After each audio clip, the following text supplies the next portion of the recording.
রাজনীতিতে শেষ বলে কিছু নেই। দূরদর্শিতা, কৌশল আর সুনিপুণ পরিকল্পনা থাকলে খাদের কিনারা থেকেও মূল ক্ষমতার কেন্দ্রে পৌঁছানো সম্ভব। আজকের আলোচনার বিষয় 2026 সালের নির্বাচনের পর বাংলাদেশ জামায়াতে ইসলামীর পুনরুত্থান এবং সেই পুনর্গঠনের নেপথ্যের 5 তুখোর ব্যারিস্টারের মাস্টার প্ল্যান। ধাক্কা নাকি হিসাবী অগ্রগতি?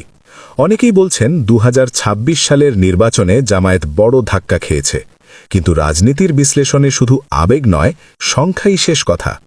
একসময় মাত্র 2 সিটের একটি দল আজ 68টি আসন নিয়ে জাতীয় সংসদে প্রধান বিরোধী দলের আসনে। এটি কোনো আকস্মিক ঘটনা নয়, এটি একটি দীর্ঘমেয়াদী রিব্র্যান্ডিং স্ট্র্যাটেজি ফল।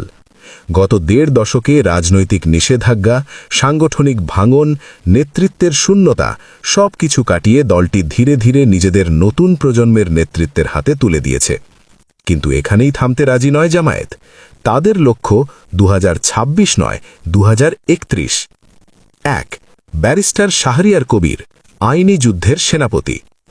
টক শোতে ক্ষুরোধার যুক্তির জন্য পরিচিত এই ব্যারিস্টার এখন লড়ছেন ভিন্ন রণক্ষেত্রে, আদালতে।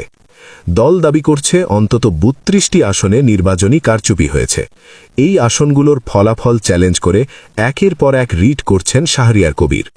ইতিমধ্যে কয়েকটি আসনে পুনর্গণনার নির্দেশ এসেছে এবং ব্যালট সংরক্ষণেরও আদেশ হয়েছে। এখানে তার কৌশল কি? সরাসরি রাজপথে না গিয়ে আইনি কাঠামোর ভেতরে থেকে লড়াই। আন্তর্জাতিক পর্যবেক্ষকদের কাছে বার্তা, দল গণতান্ত্রিক পথেই এগোচ্ছে। রাজনৈতিক ভাষায় একে বলে লিগ্যাল লেজিটিমেসি বিল্ডিং। 2. ব্যারিস্টার শিশির মনির, জুলাই সনদ ও শ্যাডো পার্লামেন্ট। 2024 সালের জুলাই আন্দোলনের পর যে নতুন রাজনৈতিক চুক্তি বা জুলাই সনদ সামনে আসে, তা বাস্তবায়ন নিয়ে নানা বিতর্ক তৈরি হয়েছে।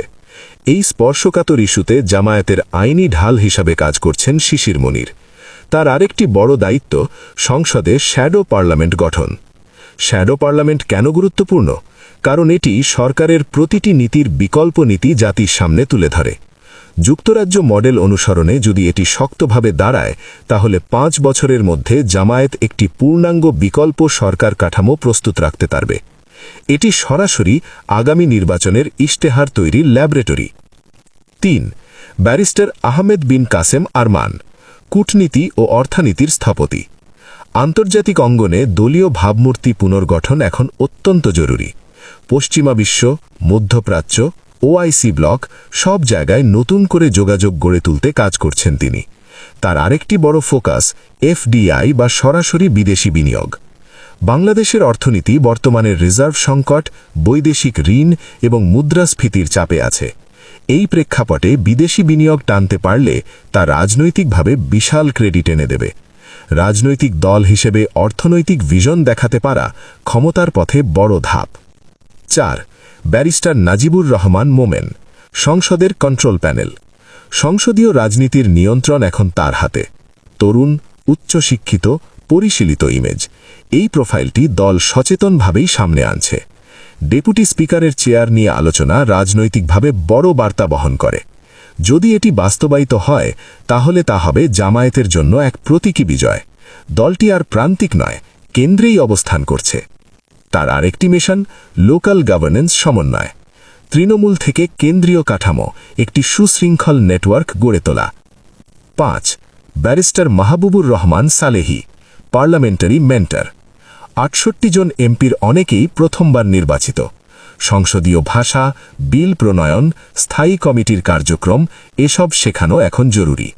সালেহির ভূমিকা একজন পার্লামেন্টারি কোচ। রাজনীতিতে ইমেজ ম্যানেজমেন্ট অত্যন্ত গুরুত্বপূর্ণ। সংসদে শক্তিশালী পারফরমেন্স মানেই মিডিয়ায় শক্তিশালী উপস্থিতি, আর সেটাই জনমত তৈরি করে। কৌশলগত পরিবর্তন, আবেগ থেকে প্রজ্ঞার রাজনীতি। একসময় রাজপথ কেন্দ্রিক দল এখন 4টি স্তম্ভে দাঁড়াতে চাইছে। 1. আইন। 2. কূটনীতি। 3. অর্থনীতি। 4. সংসদীয় দক্ষতা। এই 4টি স্তম্ভের ওপর দাঁড়িয়ে যদি দলটি নিজেদের পুনর্গঠন সম্পন্ন করতে পারে, তাহলে 5 বছর পর তারা কেবল বিরোধী দল নয়, ক্ষমতার বাস্তব দাবিদার হিসাবে আবির্ভূত হতে পারে। বড় প্রশ্ন, রাজনীতিতে প্রত্যাবর্তন কঠিন, কিন্তু টিকে থাকা আরও কঠিন। ৬৮টি আসন ধরে রাখা, সাংগঠনিক ঐক্য বজায় রাখা, আন্তর্জাতিক চাপ সামলানো সবকিছুই চ্যালেঞ্জ। কিন্তু একটি বিষয় পরিষ্কার, জামায়াত এখন আবেগের রাজনীতি ছেড়ে স্ট্র্যাটেজিক পলিটিক্সে প্রবেশ করেছে। প্রিয় দর্শক, আপনাদের কি মনে হয়, ব্যারিস্টার নির্ভর এই নতুন কাঠামো কি সত্যিই দলটিকে আগামী নির্বাচনে ক্ষমতার শিখরে নিয়ে যেতে পারবে? আপনার বিশ্লেষণ লিখুন মন্তব্যে। আর আমাদের এই গভীর রাজনৈতিক বিশ্লেষণ পেতে হলে অবশ্যই সাবস্ক্রাইব করে বেল আইকনটি অন করে রাখুন। আসসালামু আলাইকুম।